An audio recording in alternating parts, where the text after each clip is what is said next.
Guys এখানে দেখতে পারতেছো রাশিয়ান সার্ভারের তিনটা হ্যাকার লেভেলের প্লেয়ার কিন্তু আমার গ্রুপে। এরা কিন্তু কোনো সাধারণ প্লেয়ার নয়, কারণ এদের কাছে রয়েছে রাশিয়ান সার্ভারের পিঙ্ক কালার ভিভ্যাস। এবং এই ম্যাচে আমি একটা ঘটনা ঘটাই, যেটা আমার রাশিয়ান সার্ভারের টিমমেট গুলা কোনোভাবে মানতে পারতেছিল না, এবং তাদের রিয়াকশনটা লাস্ট পর্যন্ত দেখো। তো এখানে স্টার্ট হয়ে যাওয়ার পরে আমাদের নিয়ে আসে ম্যাচের লবিতে, অ্যান্ড আমরা ল্যান্ড করি কাটালোস্টিয়ায়। ল্যান্ড করার পর আমরা অল্প কিছু লুট করে নিই, অ্যান্ড কাটালোস্টিয়া থেকে চলে গেলাম অবজার্ভে। অ্যান্ড অবজার্ভে নামতে না নামতে এখানে সিবাত বলতেছে দুটো এনিমি। তো আমার কাছে রয়েছে MP40, চলো MP40 দিয়ে যাতা দিয়ে আমাদের এনিমিকে পাঠাই দেবো বিদেশে।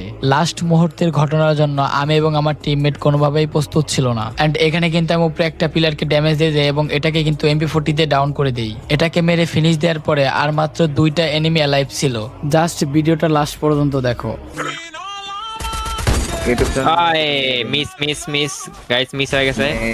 এই তো ও মাই গড, ফুল ড্যামেজ।